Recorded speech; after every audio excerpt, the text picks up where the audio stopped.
Hello guys and welcome back dito sa channel natin. So pasensya na kung medyo natagalan tayo sa pag-create ng mga content dahil tayo ay na-busy. So sa video na to pag-uusapan natin yung isang company ulit. So magbibigay ulit sa atin ng another 200% realized gain. Nalalaman natin ito sa January 30 kung kailan sila magdi-delist, no? So excited na ako na makakuha ulit ng another multi-bagger ng mga stocks na investment natin. So bago natin pag-usapan yung company ito, pag-usapan muna natin kung bakit ako nawala ng matagal and also kasi ako yung nagde-develop for almost 6 months na ng ating PSE Warrior Academy. Yun yung dahilan kung bakit ako minsan matagal mag-create ng videos because nakafocus ako na matapos itong ating academy kasi para maibigay ko ito sa inyo ng quality. Okay? So now dahil tapos na ito, medyo konting demo lamang muna tayo. Okay? So ito ay available para sa mga subscriber natin dito sa ating website. So now, puntahan muna natin itong home ng ating academy. Ito. Okay? So baba lamang natin, andito yung stock analysis blog. So sa stock analysis blog, dito yung mga articles, So yung mga stock reviews or mga motivation, maliban sa motivation, anything about stock market ng naka-format of na parang newspaper format, dito mo lamang iyan makikita. So marami na mga topics tayo na i-publish dito. Pwede mo itong basahin. So nakaka-publish lamang natin ngayon, January 15, 2026. Okay, so dito naman tayo sa stock news. Makikita mo or malalaman mo yung mga latest information ng mga kumpanya or mga news sa kumpanya. And ang kagandahan dito ay pwede mo itong masort, And for example, gusto kong tignan ang information or latest news sa Mega World. Okay, Mega World. Okay. And makikita mo dito yung mga latest news sa Mega World. Ayan. Okay. Kagandahan dyan na sort iyan, And for example, gusto kong i-research ang company JFC. Ayan. Nakikita mo na agad dyan yung latest information or latest news sa kumpanya. Yung kagandahan dito sa ating news tab. Maliban doon, nandito yung ating events. Okay? So sa events, ang kagandahan dito, makikita mo dito yung mga latest or mga upcoming events natin sa ating website, sa ating kung saan pwede mo akong ma-meet and greet. So soon, may lalagay natin dito yan. And also makikita mo rin dito yung mga past event natin. Dito mo rin itong makikita sa event tab. Okay? Now, balikan natin ito. Ibaba lamang natin ng bahagya. Ang kagandahan dito, meron na itong top trending. So sa iba, top trending stocks. Sa atin, top trending na mga topics. So kung ano yung mga lagi binabasa ng karamihan, makikita mo siya dito. And syempre hindi mawawala yung mga aral ng ating mga sikat na investors, And baba tayo na kaunti na andito sa home, yung webinar, stock commentary. Sa stock commentary naman ay kung gusto mo ng Tagalog or kung gusto mo ng Tagalog English format or video or podcast type na analysis na andito yan naman sa ating stock commentary. And syempre ma-access mo rin dito yung PSE Warrior community dito sa ating academy. And ang kagandahan dito, ito pa lamang ay nasa home pa lang tayo. So pumunta natin itong profile, nandito yung vision and mission natin sa ating academy. PSE Warrior, welcome message ko na andyan. Okay? And sa knowledge tab naman sa ating academy, naandyan yung ating portfolio history sa ating Call Financial account. Nandiyan yung history natin sa Dragon5, BPI Trade, naandyan. And also, yung tab naman ng free one-on-one, dito ka pwedeng mag-book. Okay, so book ka ng schedule. Ang ganda dito kung ikaw isang member or annual subscriber, kahit ilang book, okay yan. Kahit unlimited tayong book dito, Basta meet yung ating schedule, Dati kasi, meron tayong one-on-one session na free lamang talaga na every Friday lamang kasi. Ngayon, ang ginawa ko ay talagang kung ano yung fit sa schedule nyo, bibigyan ko ng oras yan. Okay? Para makausap kayo. That's how I dedicated my time to educate people and that's how I want you to learn about investing, fundamental analysis, and focus, Ayan. So, pwede ka mag-schedule. So, demo natin. So, Yan, lagay mo lamang dito yung name, email mo, mobile number, and also message or schedule time kung kailan mo gusto. Kapag okay ka na, send mo lamang yan sa akin. Okay, automatic na yan magsisend sa akin. And antay mo na lamang ang aking reply. And also meron tayong transaction tab dito.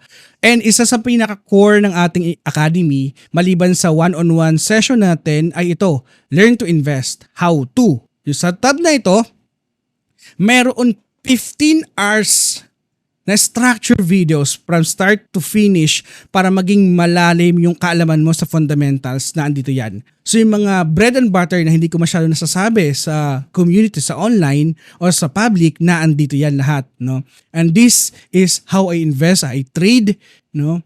Dito ko to nilagay lahat. So far meron itong 12 episode na magagamit mo paano i-navigate ang ating stock market. So dito talaga kinumpress ko yung aking knowledge, experience for more than a decade, no, sa pag-i-invest sa ating merkado. And I want you to learn how to invest in a fundamental way, no. So ito lamang yan, pag pinindot mo ito, may lalabas siya na 12 episode. Sobrang dami mo matututunan dito. And I think more than more than 15 hours na structure videos na nandito. Sunod-sunod yan. Okay? And nakaganda dito, wag kang mag-skip ng kahit isang episode. Maliban dyan, nandito rin yung ating link. Nandito yung ating portfolio tracker, intrinsic value calculator na kung saan agad-agad pwede mo na itong magamit. No? And also meron tayong growth calculator, Peter Lynch, investing principles, Buffett shareholder letters. Ang kagandahan dito, from 1950 until today, meron tayong data ni Warren Buffett, yung annual letters nila. So, ibig sabihin, dyan pa lamang sulit na yan. Sobrang dami mong information na malalaman. Charlie Munger collection also, Lelo lecture, Nick Slip letters. Maliban dyan, may mga audiobook din tayo ng mga sikat na investors. So dito, magkakaroon ka ng sobrang idea sa foundation ng fundamental analysis. Okay? So guys, ang kagandahan dito sa mga sinabi natin, na andito pa lamang tayo sa ating update sa ating academy. Ang iba pang feature ng ating website, syempre sa home tab, market movers, yung top gainers and top losers natin ngayong araw, stock volume, ng lahat ng stocks dito sa ating bansa, and also formula ng lahat ng fundamental information, ratios, and so on and so forth na andito yan. Makikita mo kung paano i-compute. Okay? Now, punta natin tong live portfolio tab natin. Nandito yung ating call financial account na portfolio, Dragonfly portfolio, BPI trade. Yan ay live po lahat. No? Kung every time magbabuy and sell ako, automatic pumapasok yan dito. Now, maliban dyan, nandito yung ating dividend investing stocks tab. So dito naman sa tab na ito, ang focus ko naman dito ay yung mga dividend investors. Okay? Kayo na mga mahilig sa dividend, no? So, create ko naman ito para mabilis nyong mahanap kung ano yung mga kumpanya na maganda magbigay ng dividendo, no?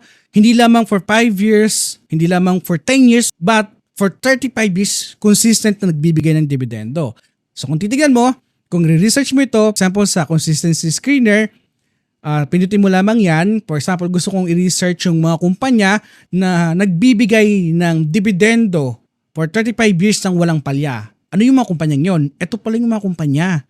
Ayala Corporation and Far Eastern University. Imagine, 35 years siyang consistent nagbibigay ng dividend. Now, kung gusto mo namang alamin yung information kung ano yung mga dapat tandaan as a dividend investor, punta mo lamang to. Pinutin mo lamang itong full details na nandito sa bawat kumpanya na gusto mo. And madedirekta ka na agad doon sa so ano yung mga dapat tandaan kung ikaw ay isang dividend investor. Okay? Now, maliban dyan, ay kung gusto mo namang i-research by ticker symbol, for example, gusto kong i-research ang company DMC. Ayan, makikita mo na agad dyan yung information ng DMC. Okay, ito yung kagandahan ng ating dividend stock tab. Maliban dyan, meron tayong buy ratings. So guys, itong buy ratings tab naman natin, hindi to recommendation na ito yung bilhin mo ng mga kumpanya. No? Hindi porket na andito sa buy ratings tab ay bilhin mo na agad. Hindi. Do your own research. Do your own diligence sa pag-aralan. No?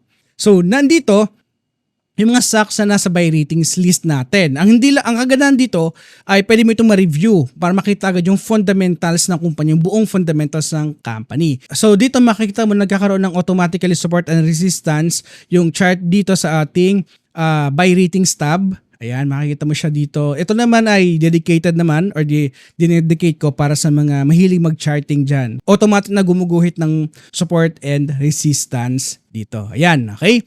Maliban dyan sa buy ratings tab, nandito naman ang ating top rated stocks. So dito naman, naandito yung mga kumpanya na magaganda ang fundamentals as of the moment. So hindi ibig sabihin na naandito, automatic buy na yan. Hindi. Tignan mo pa rin. Reviewin mo pa rin ang mga information na naandito para magkaroon ka ng malawak na idea. Maliban dyan, nandito yung top picks natin. Okay? All PH stocks. Dito naman, kung gusto mo malaman yung mga kumpanya from A to Z na ticker symbol na andito lamang yan sa ating all PH stocks. Pinutin lamang natin ito. Okay, so yan, malalaman mo. So dito makikita yung mga logo ng kumpanya and pwede mo ring reviewin ang fundamentals information ng bawat kumpanya. Okay, maliban dyan, meron tayong stock screener, stock by sector. So sa stock by sector, pinutin lamang natin itong PSE sector. For example, gusto kong tignan ang property sector. Okay, so sa property sector, pinutin lamang natin to. And dito lalabas na yung mga stocks na nakapaloob sa property stocks. Ayan, makikita mo. Ayan, so nagkakaroon din nun, gumuguhit na ng mga support and resistance dito. Ayan, dito pa lamang pwede mo na i-compare agad yung mga stocks, no, in terms of your preferred sector. Ayan, makikita mo na agad kung nasa uptrend or downtrend ang isang kumpanya. Maliban dyan, gusto mo namang i-research ng mas malalim yung kumpanya in terms of their moat, growth driver, saan kumukuha sila ng revenue, and mga risk factor ng bawat kumpanya. Puntahan mo tong research tab natin, then pinutin mo lamang yan. Dito magkakaroon ka ng idea sa bawat kumpanya. Kasi napaka-importante na malaman natin kung gaano tayo ka confident doon sa kumpanya mga pinaglalagakan natin. Okay? So marami kang matutunan dito. No? Maliban dyan, nandito rin yung ating Invest Chat 2.0. Kung pwede mo akong chat, no, from time to time, dyan para siyang messenger. So guys, ito yung mga nakapaloob sa ating PSE Warrior update ng 2026 and also sa ating academy na bagong feature na itong ating website. Hopefully, magamit mo ito. Now, puntahan na natin ang ating topic nung napahaba tayo sa ating sa ating feature na update kasi I'm excited lamang na i-report ito sa inyo kasi nga accomplishment ito, no? Accomplishment ito hindi lamang sa akin, para sa inyo din na nag-aaral ng stock market. Okay? Now, puntahan natin itong ating live portfolio, itong ating call financial account. Kasi dito magmumula yung ating 200% gains or more than 200% gains na realized profit natin na makukuha, no, after ma-release sa January 30. Tinutukoy ko na kumpanya ay ang company ito, ATI, ang Asian Terminals Inc. So as of today, meron akong total returns na nasa 199% na. Okay? So yung unrealized profit natin nasa 165% and dividend income nasa 34%. Okay? So, based kasi sa report, no, talaga magbo-voluntary delist itong ATI. Ayan. So, itong information na nabasa din natin. Okay, so magte-tender offer sila sa 36 pesos per share. So, kung magkataon na dito talaga yung tender price sa 36 pesos, ay makakakuha tayo ng total of 210% na total realized gains dito sa kumpanya. And I'm very excited kasi for almost 5 years na pag-invest natin dito, kumita na ang ating investment. And that's how we invest, no, sa ating merkado. Hindi tayo yung nagmamadali sa pag-invest. Talagang patience and timing ang kailangan natin sa pag-invest dito sa ating merkado. Hindi madalian dito. Okay? Based on information na pinabish ng company sa PSE Edge ay magde-delist sila, no? Malalaman natin kung kailan yung final date sa January 30. Magkakaroon yung meeting yung mga board members. Andun natin malalaman kung kailan yung exact date ng kanilang pagde-delist, no? So sa mga investors na nakasabay sa atin during this time, congratulations sa inyo and mabuhay tayo ng mga investors. Ayan, okay?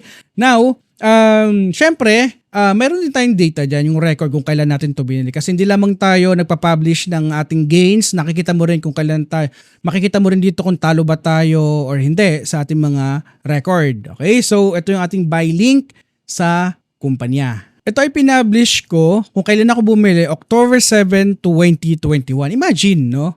Ganun talaga ang pag-invest, hindi ito madalian, no? And during that time, itong mga companies na pinaglagakan natin, katulad lang URC, Costco, ATI, APX, talagang nakitaan ko ng potential, no? Pero based sa record natin, lahat naman ito, so based sa record natin, lahat naman ito ay kumita na and nagkaroon na tayo ng mga realized profit na rin, no? So sa URC, ang kinita ko lamang dito sa URC, wala tang 5% pa. So, tingnan natin. Bumili tayo dito, lumabas tayo. Ayan, 5% lang ang ating kinita pala dito sa URC. So, maliit lang. Kasi nakitaan ko na labis itong maapektuhan ng pag-divest na ng kanilang investment and yung kanilang cash flow utang ay apektado talaga. Ayun, ang nangyari, no? Kaya nilabas ko ang aking investment. Now, pagdating naman dito sa APX, no? Sa APX naman ay lumabas tayo with profit. So, ibig sabihin, realized gain na rin tayo dito. So, sa investment natin, yan, lumabas tayo with 90% profit dito sa kumpanya. Okay? So, nag-shopping tayo dito, no? Noong 2021, 4 na sunod-sunod na bili. Ayan. And dito naman, ATI, yun nga. ATI, bumili tayo dito sa yung investment natin. Ayan. So, bumili tayo dito sa ATI. Ayan. Ay, meron ba tong